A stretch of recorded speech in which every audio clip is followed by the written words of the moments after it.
प्रायोजक है दगरू सेठ jewellers, GM road near radio station.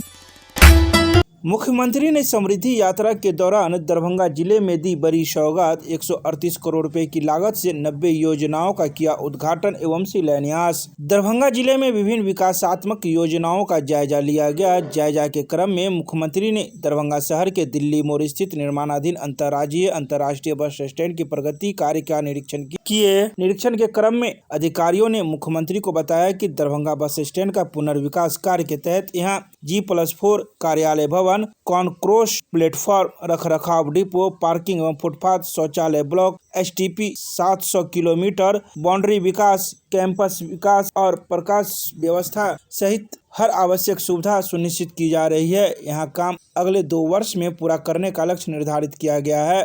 तो वहीं इन निरीक्षणों के दौरान मुख्यमंत्री ने कई अन्य चीजों का भी निरीक्षण किया। तत्पश्चात वे दरभंगा के मिथिला विश्वविद्यालय में से डॉक्टर नागेंद्र झा स्टेडियम पहुंचे, जहां स्टेडियम में लगे विभिन्न प्रकार के स्टॉल का मुख्यमंत्री ने अवलोकन किया। इस दौरान मुख्यमंत्री ने 23,384 जीविका स्वयं सहायता समूह एवं समूह से संबंधित कुल 93,536 जीविका दीदियों को बैंक से क्रेडिट लिंकेज के रूप में प्राप्त वित्तीय सुविधा हेतु 311 करोड़ 79 लाख रुपए का सांकेतिक चेक। मुख्यमंत्री ने नारी शक्ति योजना, मुख्यमंत्री अंतर्जातीय विवाह प्रोत्साहन अनुदान, मुख्यमंत्री निःशक्तजन विवाह प्रोत्साहन अनुदान योजना का सांकेतिक चेक तथा बैटरी चालित ट्राईसाइकिल की चाबी आदि लाभुकों को प्रदान किया। मुख्यमंत्री ने नागेंद्र झा स्टेडियम परिसर में रिमोट के माध्यम से दरभंगा जिला अंतर्गत 138 करोड़ की लागत से कुल 90 योजनाओं का शिलान्यास एवं उद्घाटन किया। इनमें 105 करोड़ रुपए की लागत से 50 योजनाओं का शिलान्यास एवं 33 करोड़ रुपए की लागत से 40 योजनाओं का उद्घाटन शामिल है। इस दौरान मुख्यमंत्री ने बुधवार को दिन के 12:15 बजे जनसभा को भी संबोधित करते हुए कई बातों की चर्चाएं की। आइए सीधे सुनाते हैं क्या कुछ कहते हैं संबोधन के दौरान बिहार के मुख्यमंत्री जनता को। आप सब जो इस कार्यक्रम में उपस्थित है, मैं आप सबका नमन करता हूं, आप सबको मैं बधाई देता हूं। आप भी काफी संख्या में आए हुए हैं कि हम लोगों की जो सरकार चल रही है, अब वो तो शुरू हुआ था 24 नवंबर 2005 से, अब उसके बाद फिर अभी अब 5वां बार भी चल रहा है। तो वो तो हम लोगों ने शुरू किया था और तब से लोगों के हित में सब जगह काम किया है हम लोगों ने और बहुत आगे बढ़ाई हुई है। लेकिन हम लोग जब आए थे 24 नवंबर 2005 को, तो उसके बाद वाले जो सरकार में थे और उसके बाद क्या स्थिति थी और सब चीज खराब था, इसीलिए हम लोगों ने बहुत आगे किया। तो क्या था पहले, क्या स्थिति थी हम लोगों की जो सरकार आई 24 नवंबर 2005 को, उसके पहले क्या स्थिति थी? लोग शाम के बाद घर से बाहर नहीं निकलते थे। समाज में कितना विवाद होता था, कितना हिंदू मुस्लिम झगड़ा होता था, पढ़ाई का क्या हाल था, बहुत कम बच्चे पढ़ते थे, बहुत कम पढ़ाई होती थी। पहले इलाज का पूरा इंतजाम नहीं था, सड़कें बहुत कम थी और जो थी उनका बुरा हाल था और बिजली बहुत कम जगह थी। तो ये उन लोगों का पहले का था। और उसके बाद हम लोगों को जब मौका मिला है तब से हम लोगों ने बता दिया, आपको सबसे किया है। अब शुरू से ही बिहार के विकास का काम हो रहा है। अब किसी प्रकार के डर एवं भय का वातावरण नहीं है। राज्य में प्रेम, भाईचारा एवं शांति का माहौल है और हर तरह से काम किया गया। आप जानते हैं पहले मुस्लिम समुदाय के लोगों को भी बहुत दिक्कत होती थी। वो अपना घर बनाए थे, जो भी बनाए थे, जहाँ रात में जाते थे, जो मरता था उसके लिए रखने, उसी में बड़ा दिक्कत था। तो उसके बाद हम लोगों ने जो देखा पहले कि ये सब ठीक नहीं था, तो हम लोगों ने फिर तो 2006 में ही कब्रिस्तान की घेराबंदी कर दी और उसके बाद उनके लिए किसी प्रकार का बड़े पैमाने पर कब्रिस्तानों की घेराबंदी की जा चुकी है। अब कोई झगड़ा झंझट नहीं होता है। तो इस प्रकार से सबके लिए हम लोगों ने काम किया। और एक बार और हिंदू मंदिर में भी देखे थे कि कहीं कहीं रात में कुछ जगह पर जाके गड़बड़ सड़बड़ करता था, तो उसी को हम लोगों ने देख करके ठीक किया। एक बार तो हमको पता चला तो 2016 में 60 वर्ष से पुराने हिंदू मंदिरों की घेराबंदी की गई, आज जिससे चोरी आदि की घटनाएं नहीं होती है। तो उस तरह से मैंने 6 से ही 2006 से 3,68,000 नियोजित शिक्षक के बने हुए। तो बाद में उसके बाद हम लोगों ने 23 में बिहार लोक सेवा आयोग द्वारा हम लोगों ने फिर सरकार की तरफ से बहुत अच्छा किया और इसके बीपीएससी का भी लगा करके किए थे। तो उसमें 2,58,000 सरकारी शिक्षकों की बहाली की। और जब ये हो रहा था तो पहले वाले जो लोग थे उसमें भी कुछ लोग शामिल हुए, तो उसमें भी उन्हीं लोगों में 28,976 इसमें शामिल हुए। और बाद में हमने कहा कि भाई इसमें बीपीएससी की परीक्षा में किसी को जाने की जरूरत नहीं है, हम लोग एक अलग से बाकी सब लोगों को कर देते हैं। तो उसी तरह से जो पहले वाले जितना थे तो 3,68,000 में तो 28,000 हो गए, 28,976। तो बाद में हम लोगों ने कह दिया कि इसको इस तरह की परीक्षा देने की जरूरत नहीं है, तो अलग से हम लोगों ने शुरू करा दिया, मामूली सी परीक्षा लेकर सरकारी शिक्षक बनाया जाए। तो उसी के लिए हम लोगों ने यहाँ इसके लिए अनेक 5 मौके तय किए।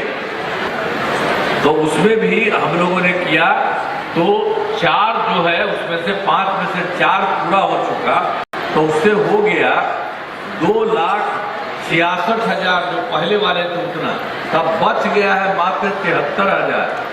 तो उसके लिए एक मौका और हम तैयार करवा दिए हैं, इसके लिए उनका जो कुछ भी हो जाए। और वैसे आप समझिए कि अब जो है कुल मिलाकर के सरकारी शिक्षकों की संख्या कुल मिलाकर के 5,24,000 हो गई थी। इस तरह से सब काम हो रहा है, अच्छे ढंग से नहीं होता था। हम लोग तो देखते थे पटना में भी बहुत कम, कुछ सब तरह से कुछ ढंग से नहीं होता था। अब उसके बाद उन लोगों का क्या होता था, मात्र था मैंने आप समझिए 37,000, 37 था, 39।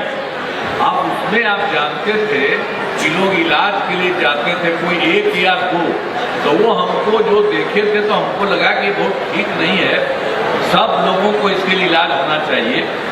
इसीलिए 2006 से अस्पतालों में मुफ्त दवा और इलाज की पूरी व्यवस्था कर दी। अब प्राथमिक स्वास्थ्य केंद्र में हर महीने औसतन 11,600 मरीज आते, तो बाकी सब लोगों का काम करना शुरू हो गया। इसके अलावे और भी क्या था, पूरे देश में 6 मेडिकल कॉलेज, आई जो नया जो बना था सरकार उसमें कुछ नहीं था, वो पहले ही से था। तो हमको लगा कि नहीं साहब इसके लिए तो ज़्यादा होना चाहिए, तो हम लोगों ने तो शुरू कर दिया, तो 12 भी हो गया। और अब से सभी 27 जिलों में नए मेडिकल कॉलेज बनाए जा रहे हैं। अब बहुत शीघ्र यह भी पूरा हो जाएगा, तो मैंने सब जगह वो बन जाएगा। लेकिन पहले वाले जो थे 6 मेडिकल कॉलेज, हम लोग को जब आए तो उन लोगों के लिए तो हम लोगों ने और ज़्यादा बेहतर करने का काम कर दिया। तो पटना मेडिकल कॉलेज अस्पताल जो था उसके लिए हम लोगों ने कर दिया है 5,400 बेड। अभी पूरा तो नहीं हुआ, अभी 300 चारों तरफ जा करके उसको पूरा का पूरा बढ़ाए और सब जगह जा करके हम हमेशा देखते रहें, तो वो भी पूरा हो जाएंगे। अभी भी काफ़ी कुछ बढ़ा है। और उसके अलावे जो भी लोग थे, जितने भी लोग थे, 5 पुराने मेडिकल कॉलेज थे, उनको 2,500 का भी किया। तो उसके लिए भी बहुत कुछ होने जा रहा है। और फिर पटना में एक हो गया था जो था Indira Gandhi institute of medical science, तो वो विस्तार किए हैं और उसके भी हम लोगों ने तय कर दिया है कि उनको भी 3,000 बेड का बनाया जाएगा। तो हम लोगों ने तो हर लोगों के हित के लिए सब तरह से काम करते रहते हैं। राज्य में सड़कों, अब पुल पुलियों का निर्माण कराया गया। अब बाद में फिर और हुआ है, अब राज्य में बड़ी संख्या में सड़कों, पुल पुलियों, रेल ओवर ब्रिज, बाईपास और एलिवेटेड रोड का निर्माण किया गया है। अब इसमें लगभग 5 घंटे में सबसे दूर वाले क्षेत्र से पटना पहुंचना संभव हुआ है। क्या 2008 से हम लोगों ने कृषि रोड मैप बना करके काम किया जा रहा है और इसमें कृषि के क्षेत्र में बहुत अच्छी प्रगति हुई है। वो भी हम लोगों ने जो शुरू किया तो उसके लिए काफ़ी काम हुआ है। आप जानते हैं 2008 में शुरू किया तो पहली बार हुआ 2008 से 12 तक, दूसरा हुआ 2012 से 2017 तक और तीसरा हुआ 2017 से 23 तक और अब हो रहा है 24 से 2019 तक। अब बहुत सारा काम हुआ शुरू से ही। अनाज, फल, सब्जी, दूध, अंडा, मांस और मेडिकल एवं मछली उत्पादन काफी बढ़ गया है और मछली का उत्पादन 2.5 गुना से अधिक हो गया है और इसमें मछली के उत्पादन में बिहार आत्मनिर्भर हो गया है। हर घर बिजली नहीं था, बहुत खराब स्थिति थी, तो उसको हम लोगों ने फिर काम किया शुरू से ही और बहुत पैसा लगाए हम लोग उसके लिए काम करते रहे। तो इसके लिए जितना हुआ वो 2018 में हर घर बिजली पहुंचा दिया। तो इसीलिए अब लगभग सभी घरेलू उपभोक्ताओं को बिजली मुफ्त दिया गया है। सब लोगों को आप याद करिए, सारे लोगों को आपके घर में अब कोई पैसा नहीं लग रहा है। हम लोगों ने आप लोगों के लिए मुफ्त दे दिया, आपको कोई दिक्कत नहीं है। और उसके बाद हम तो आपसे भी चाहते हैं कि आप लोगों के घर में भी सरकार की तरफ से हम लोग बनाएंगे और सब जगह से आपको फायदा होगा। सरकार की तरफ से सभी इच्छुक लोगों के घरों पर सोलर लगाए जाएंगे और वो आपको बहुत फायदा होगा। आपको पैसा नहीं लग रहा, सरकार की तरफ से ही किया जाएगा। आप सब लोग अलाउ करिएगा सबको। आप लोगों के लिए इतना काम हो रहा। 2020 में भी 7 निश्चय 2 हम लोगों ने किया तो उसके लिए भी सारा काम हुआ है। अब जितना भी 7 निश्चय 2 के कुछ काम जो अभी चल रहा है, बचा हुआ है, तो भी बहुत जल्दी हो जाएगा कि 10 लाख युवाओं को सरकारी नौकरी, हर पकेट में 10 लाख नौकरी और 10 लाख रोजगार। तो आप जानते हैं उसके लिए 10 लाख नौकरी तो हो गया और 10 लाख रोजगार जो हम शुरू में किए थे अब उसी से खूब बढ़वाए, उसका हो गया 40 लाख लोगों का। 10 लाख युवाओं को सरकारी नौकरी हो गई और 40 लाख लोगों को रोजगार हो गया, दोनों को मिला करके 50। अब हम लोगों ने तय कर दिया है अगली बार के लिए 5 वर्षों में 1 करोड़ युवाओं को नौकरी और रोजगार होगा। और इस बार जो 80 लाख थे सरकारी नौकरी और बाकी 10 रखे थे उनका 40 लाख कर। तो इस तरह से अगली बार और ज़्यादा नौकरी की भी संख्या और बढ़ेगी, सब कुछ होगा। तो सरकार ने शुरू से ही सभी तबकों का विकास किया है, चाहे हिंदू हो, मुस्लिम हो, अपर कास्ट हो, पिछड़ा हो, अति पिछड़ा हो, दलित हो, महादलित हो, सभी के लिए काम किया। मदरसों को सरकारी मान्यता दी गई एवं उनके शिक्षकों को अन्य सरकारी शिक्षकों के बराबर वेतन दिया गया। तो हर तरह से एक तरह से काम करना, सभी वृद्धजनों, दिव्यांगजनों और विधवा महिलाओं के लिए तो हम लोगों ने शुरू से करते हुए उसको दे दिया था 400 रुपया। लेकिन अभी पिछले बार और भी हमको लगा कि इसको और बढ़ाएंगे तो उसको और बढ़ा दिया है। अब कर दिया 1111 रुपये कर दिया गया है। अब इसमें 1 करोड़ 40 लाख लोगों को फायदा हो रहा है। तो हर प्रकार से एक काम हम लोग कराते रहे और फिर उसके अलावा हम लोगों को तो बहुत तरह का काम हुआ। तो एक बार तो और सही हो गया था 2023 में जाति आधारित गणना।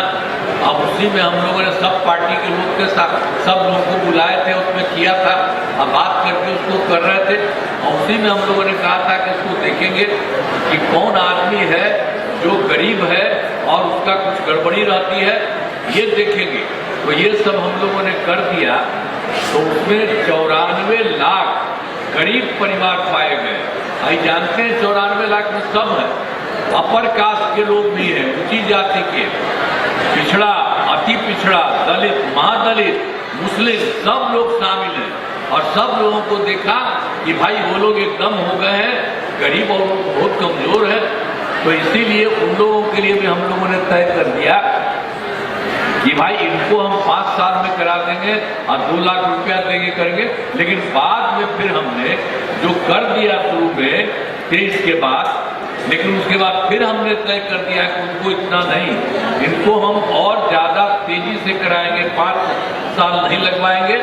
तो अब इन सभी 94 लाख गरीब परिवारों को प्राथमिकता के आधार पर रोजगार योजनाओं से जोड़कर राशि दी जा रही है।